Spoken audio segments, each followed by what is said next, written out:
Happy Tuesday and welcome into Send It In, presented by BetMGM, right here on the BetQL network. I'm your host, PJ Glass. We got a great show for you guys on tap for today. We're diving into Week 11 of the NFL. Ton of great games. Bills, Chiefs, Ravens, Steelers. We got Commanders, Eagles on Thursday. We'll dive into all that. Gene Battaglia standing by, get his thoughts on Buffalo and Kansas City. Also, we'll talk college football. We got Georgia and Tennessee this weekend in Athens. Also got a couple of big games with some college football playoff implications. Great night of college hoops. Tonight is really the night where it feels like college basketball starts with the Champions Classic. We got Kansas, Michigan State, Duke, Kentucky. We will look at both of those matchups. Lucy Burdge going to join us later on in the show, and then we wrap everything up with our favorite plays of the day. As always, any questions, comments that you guys have for us, let us know. You can go to twitch.tv/BetQL. You can also go to YouTube/Odyssey Sports. If you have any thoughts or any bets in college hoops, college football, NFL, let us know and write it into the chat. If you miss any part of the show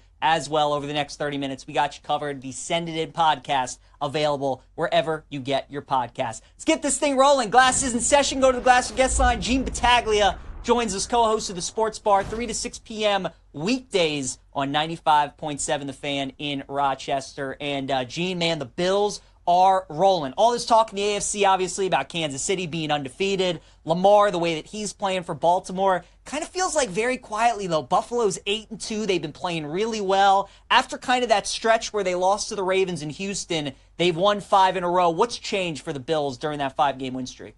I think it's just kind of everybody starting to understand their role here. Thanks for having me on, PJ. Yeah, people thought up here that this would be a down year for Buffalo with Stephon Diggs and Gabe Davis and a lot of pieces, Senator Mitch Morse going out. But the young talent has really stepped up. The fact that Khalil Shakir leading the league in yards after catch. You have a Ray Davis that has become a nice RB2 complement to James Cook.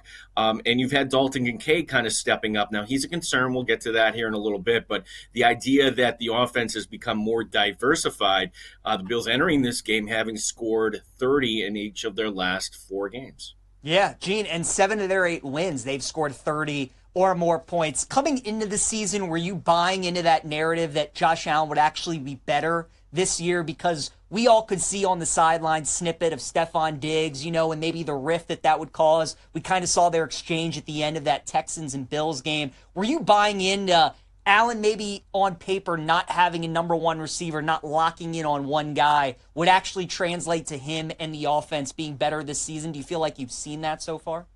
I think it's ahead of schedule. I don't think that any of us, I think, the idea, I said 10-7 originally this year, still good enough to win what everybody knew was going to be a down AFC East this year. But the fact that the Bills have already put up 8 wins, first time the Bills have gotten to 8-2 since the final of the Super Bowl years back in 1993, PJ. Josh Allen, to me, is certainly in the MVP conversation, right there with Lamar, right there with some others there. He's playing smart football. Now, he made a few mistakes in the Colts game, but it was the Colts. You were able to get away with that. For a game like this week, he's going to have to play much cleaner for Buffalo to win. No doubt. You can see the MVP odds on your screen. Lamar is the favorite at BetMGM plus 110. Josh Allen right behind him at plus 350. And certainly if Josh can win this week, Gene, he will climb up the MVP odds board, and he is 3-1 versus Kansas City in the regular season, 0-3 against them in the playoffs. And it's funny, Gene, it feels like Allen always plays well against Kansas City in the postseason. They just don't win those games, and he plays well against them in the regular season too, and they have been able to win those games. So when you watch these games, Bills, Chiefs, regular season compared to postseason, why is it Buffalo wins the games in the regular season and come up short in the playoffs?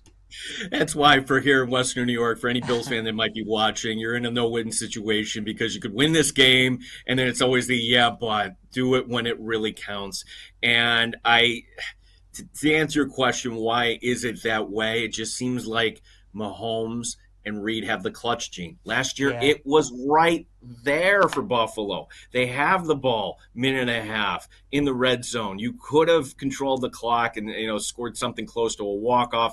Instead you go for a field goal, which you end up missing. It costs you the game. Certainly the 13-second game, that playoff loss, that's an aberration. That has nothing to do with Josh Allen. He played close to a perfect game and still lost that game. So getting over this Kansas City home for Buffalo? We're not going to learn the final answer to that this week, certainly, but it is noteworthy, though, that these regular season games tend to go a little more low scoring, a little more ball control. We saw that last December out in Arrowhead. And if I had to kind of guess, the Bills' run defense has been a little spotty this year. Maybe Kansas City comes in trying to do that, and maybe Buffalo tries to control the ball. For Buffalo, the over-the-top play for Josh Allen, it might be there, but certainly they would much rather have a 12-play, 80-yard drive and take 7.5 minutes off the clock. Would you lean towards that under, Gene, at 45.5? Because we were talking off air, obviously, with these two quarterbacks, and kind of we all remember the playoff duels. We think about that 13-second game and the shootout. I mean, they played some high-scoring games in the postseason. The regular season games tend to be lower scoring, though. Do you see something similar happening on Sunday? The answer is yes. I would take the under on this for that very reason, and that might be our bias here, that we remember the 13-second game. We remember the AFC Championship game where Kansas City put up 38 points alone. For Kansas City, kind of going like they're not going to have a lot of success moving the ball. They will have some, certainly, but this is a Bills defense that comes in against the pass. Christian Benford is back. The pass rush has been doing okay. If Kansas City is going to move the ball, I would expect it actually to be on the ground here. So to answer your question, yeah, I think the under would be the play. Bills are favored by 2.5, Gene. Clearly, the sports books are daring you to take Kansas City, an undefeated 9-0 team. We all know the stats and the trends with Mahomes as an underdog. Are you comfortably laying the 2.5, though, with the Bills? Would you just play it safe and just take them on the money line? Would you tease Kansas City up to 8.5? Like, what do you think would probably be the best way to play the Bills or the Chiefs in this game? There is, it's one of those where we need more intel here, because right now Dalton Kincaid did not return in that second half. Came back for a little bit, but ended up not coming out. He's got some sort of knee issue. Also, Amari Cooper, where it's looked like he's been trending to come back. I want to see him in practice fully this week to kind of, go into it. And then on top of that, Keon Coleman is not available. He's already been ruled out. So if the Bills are down some receivers, that will play into this. But how would I play this right now? Call me a homer here, PJ, but if you're home and you're Buffalo, a place where you dominate and you're only laying 2.5, and yes, I know it's against the world champion Kansas City Chiefs, but this crowd's going to be out for blood coming up on Sunday. The whole country's going to be watching this. This is our time to shine in Western New York. No doubt about it. I mean, certainly the line's telling you to take Buffalo. The look ahead was a pick 'em. Now it's up to 2.5. I would be shocked if this line touches 3. But Bills right now laying 2.5 against Kansas City. Gene, before I let you go, the Chiefs obviously a huge game this week, but man, Buffalo's schedule upcoming is brutal. You get the bye week after Kansas City, and then it's home against San Francisco, at the Rams, and at the Lions. We're going to learn a whole lot about the Bills. In this 4-game stretch, what do you think we see out of Buffalo? What do you think their record's going to be? I think splitting is an honest kind of way to go here. I don't think they get all 4 of these. I don't think they get 3 of them. But you look at what's after that, the Patriots, the Jets, and then at New England to finish out the season. PJ, if the Bills, let's say the Bills don't win this game coming up, it's almost like they could coast in as the second seed, knowing you've got the back end of that. If the Bills do win this game, well, it gets awful interesting for that top seed. So to answer your question, though, about the next four games, I would anticipate a split there. Maybe the Bills come in at 13-4 for a final record. Can't wait for Sunday. Going to be an awesome game. Chiefs in Buffalo to take on the Bills. The Bills 2.5-point favorites with a total of 45.5. He's Gene Battaglia joining us here on Send It In, co-host of the Sports Bar, 3 to 6 p.m. weekdays on 95.7 The Fan in Rochester. Gene, always great having you on. I'll talk to you tomorrow, my friend. Looking forward to it. Thank you, PJ. Look forward to you bringing us some winners, buddy. Absolutely. Great Gene Battaglia joining us here on Send It In. All right, guys, let's keep it rolling. Go to Week 11 in the NFL, and we'll dive into Chiefs and Bills tomorrow, give our thoughts on that game. That's on the second half of the NFL slate. Got some good games this week in the NFL. Thursday night, we got another really good one. The Commanders taking on the Eagles. Philly favored by 3.5 with the total of 49. Now, Philly was -3. Yesterday, I bet them at -3. Now at 3.5, I would still lean towards Philly. Obviously, don't love it as much, though. If this game was played on Sunday, I'd really like Washington. You got a good team coming off the home loss as a favorite. going on the road the following week as an underdog. I normally love betting in to those things. I do worry about Washington, though, a little bit. They're 7-3 this season. All 7 of their wins have come against teams with losing records. Their 3 losses this year have come to teams with winning records. And they're going up against a Philadelphia team right now that's hot. They're on the road. It's a young team.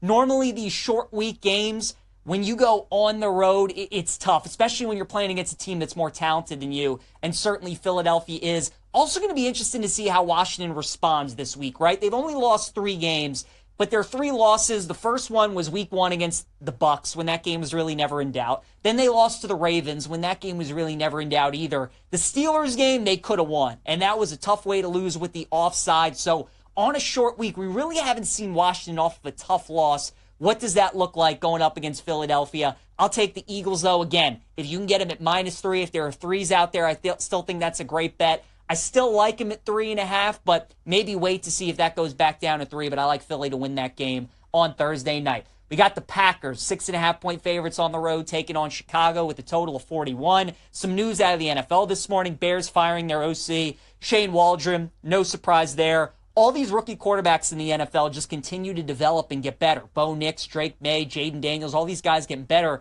And Caleb has gotten worse. And it's because of the O-line. It's because of the coaching that the Bears have is terrible. Packers are coming off a bye week. We know the Packers have dominated the Bears throughout the years.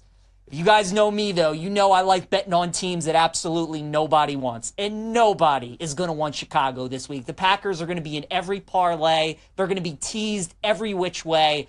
Everybody's going to be on Green Bay. I'm in no rush to bet this game because I do think that there's a chance this game touches 7 and we get a 7 with Chicago. At the end of the day, though, this is a rivalry game. It's a divisional game. Chicago's a home dog. And it feels like everything that has gone wrong for them ever since that game against Washington, this is kind of the game that you get up for. It's Bears-Packers. The defense has still been really good. And maybe with Waldron no longer calling plays, maybe that'll give a little bit of boost to the offense. It's by no means one of my favorite bets, or it's an official bet. If it does get to 7, though, I would think about holding my nose and taking the Bears plus the points. Lions, 13-point favorites against the Jags with the total of 47.5. I do like Detroit in this game. It felt like against Houston on Sunday night, that was kind of the game where the Lions were supposed to lose. Goff has 5 interceptions. Houston's up 16 at halftime. And then the defense pitches a second-half shutout. They were fantastic. Now they're back at home. If Mac Jones starts this game for the Jags, like, how many points are they going to score?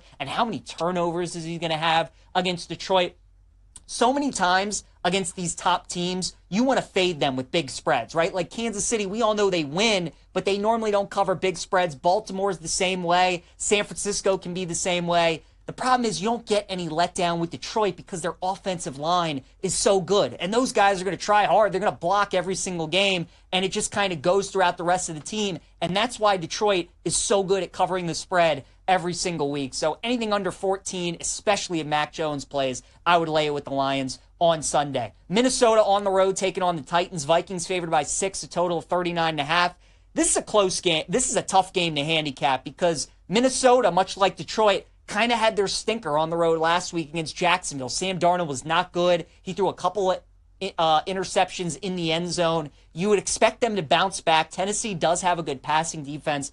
I have bet on the Tennessee Titans so many times this year. I think I'm 0-6 betting on the Titans this year. So I have zero interest betting on Tennessee this week. I think they've only covered 1 spread the entire year. And the Vikings have been very good against the spread this season. So it does feel like you are getting a really buy low spot on Tennessee. I just can't get there with this team. This is a stay away for me. If I had to bet it, I'd probably lean towards the Titans. I just don't like Darnold on the road and kind of these funky games when they're going up against the AFC South, but I will pass on that one. Dolphins favored by 7.5 going up against the Raiders. Going to be another game that I pass on because I think you can make the case for both sides. Vegas is coming off of a bye week and certainly one of the worst teams in the NFL. Miami's coming off a huge primetime win, short week. They're back at home. They have to travel all the way back across the country to play against the Raiders. And these are normally the spots where you want to bet Miami, right? They're at home. They're playing against a bad team as a big favorite. This is when they tend to roll. Since Tua's come back, though, they've had 3 difficult games.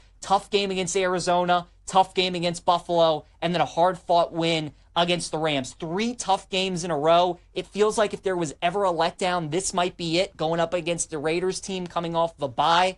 So if I had to bet the game, I actually would touch the Raiders +8. I would bet the Raiders +8, but not an official play for me. Do like the Rams -4.5 on the road against New England on Sunday. I just think we're getting a shorter price here with the Rams because obviously they did not play well last night. They kicked 5 field goals. If they convert those into touchdowns, they win the game, and this line is much different. Patriots have been feasting on some bad offenses this year, which is why they've been able to keep it close and hang around against some bad teams. I expect the Rams to bounce back. Normally a very good team on the Eastern time zone, so I'll lay it with the Rams -4.5. Give me the over in Browns and Saints on Sunday with the total of 44.5. Jameis Winston, we love him as a quarterback to the over because of the high variance. He throws touchdowns. He throws interceptions. I expect Derek Carr to be the same way. Like what I saw against the offense against Atlanta on Sunday, we'll go over 44.5. And then Colts, Jets, you couldn't pay me to bet this game with your money. No way. Jets laying 3.5 against Indianapolis. Jets have been favored in like every single game this year except week 1 against San Francisco, and they're 3-7. They're dead. Their season was against Arizona on Sunday. They lose that. It's over. Colts have been a mess. Flacco's just not what he was this year like he was with Cleveland, so I am staying away from that game. All right, let's talk some college football. We got some marquee games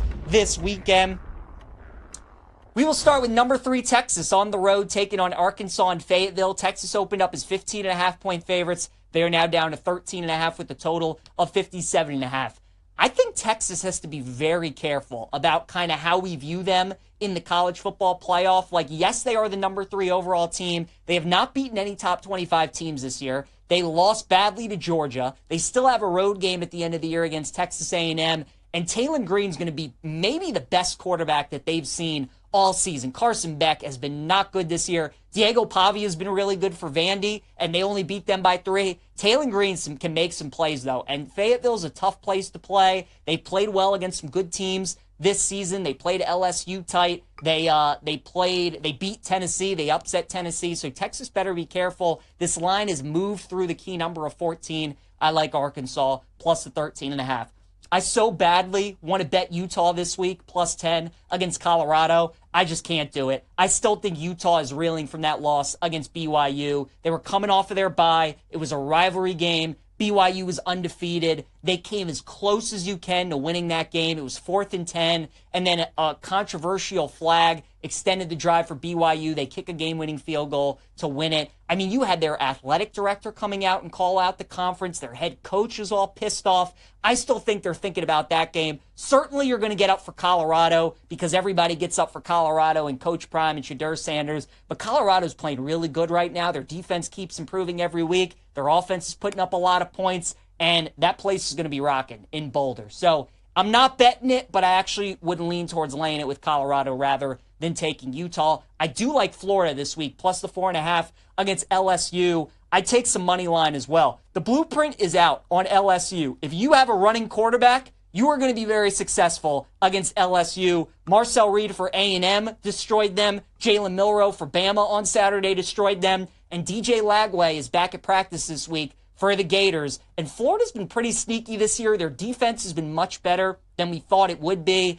After that game against Bama, LSU's season could go south on them quickly. The fact that Lagway's back, if he plays in this game, I think Florida can win it. So I like him plus the points. I like him on the money line as well. Top 25 matchup, South Carolina and Missouri. Gamecocks laying 12.5. The total is 44.5. I like the under in this game. Whether it's Drew Pine, or an injured Brady Cook, whoever starts at quarterback for Missouri, they're going to have a tough time against that South Carolina defense and that defensive line in Columbia at home. I like a Missouri team total under as well. Full game under 44.5. Number 1 Oregon on the road taking on Wisconsin in Madison. It's a night game. I like Wisconsin first half spread plus 7.5. Think about Wisconsin's home schedule this year. They've had to play Bama, they've had to play Penn State, and now they get Oregon at home as well. That Penn State game was also a night game, and Wisconsin was very tight with Penn State in the first half. That was a 1-point game, and then Penn State went into the locker room. They made some adjustments,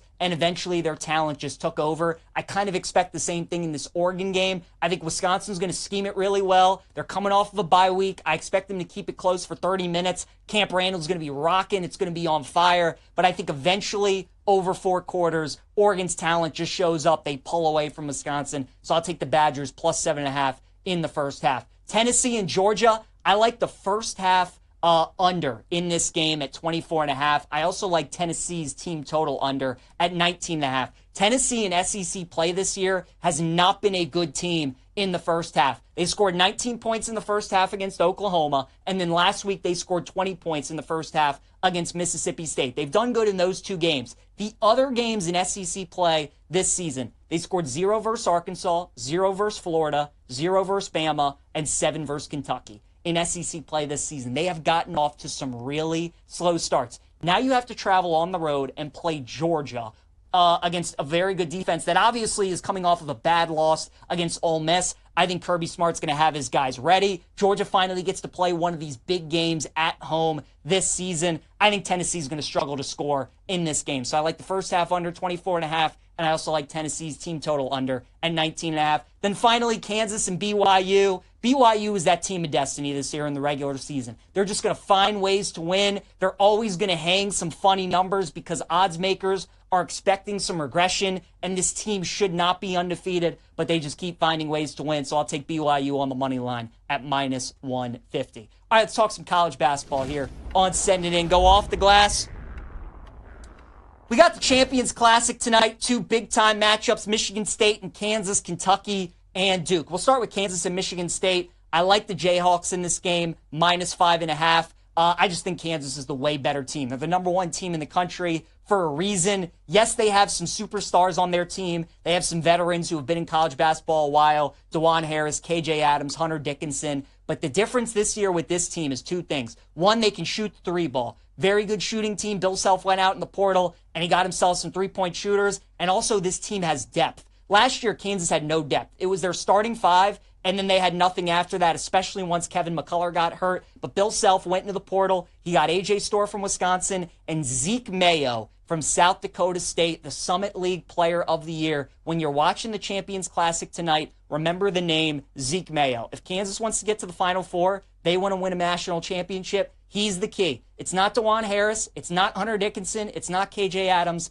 It's Zeke Mayo. His instant offense off the bench. I love his game. Guy to watch tonight. 15 or more points for him tonight is plus money. I would look at that as a player prop. And then in Duke, Kentucky, I like Kentucky tonight, plus the 5.5. I also like them on the money line as well. I think everybody's going to be betting Duke because of Cooper Flagg and all these great freshmen that they have. And Mark Pope and Kentucky are obviously a big unknown, but they are an extremely veteran team. We're not used to Kentucky having all these seniors, but they have a ton. They can really score. Got to give Mark Pope a ton of credit. He went out in the portal and got a lot of good players. I think the veterans show up in a game like this early on in the season, and I think we're paying a little bit of a Duke tax because obviously all the hype around all their great freshmen. I would take some money line with Kentucky as well, plus 185. I think they win this game. Looking at the futures in college basketball, because obviously all these teams are huge brand names. A lot of them are amongst the favorites to win the national championship this year. Kansas currently is the co-favorite with UConn.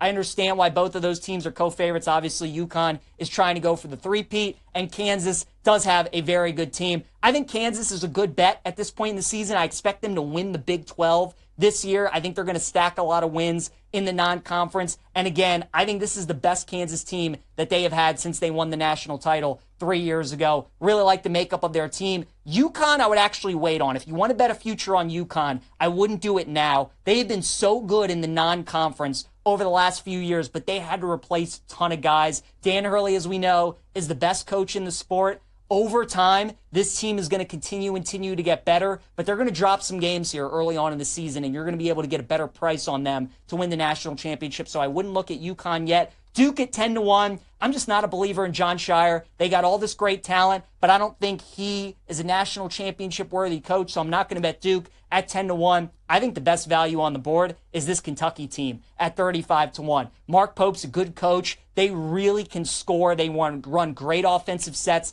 and I'm telling you guys, they have a ton of seniors on their team. Like 7 of their 8 best players are all seniors. So a lot of guys that have played a ton of college basketball. They can shoot. They can defend. I like Kentucky. That's the best value bet right now on the board at 35-1. And I told you about the two schools in Alabama, the Crimson Tide and the Auburn Tigers. Two teams I liked at the beginning of the year and two teams I still really like. Auburn had that big win over Houston, which kind of shortened their price. And Bama, I think, might be the overall best, most talented team. They played McNeese State last night, and Will Wade, head coach of McNeese State, said that's the best SEC team he's seen in a long time. Tide are for real. I like them at 10-1, Auburn at 15-1, and then Kansas and Kentucky, I think, is the best value bet at 35-1. All right, let's go to Model Making Money. Check in with Lucy Burdge joining us here on a Tuesday. And Lucy, what are the 5-star plays that BetQL has for us today?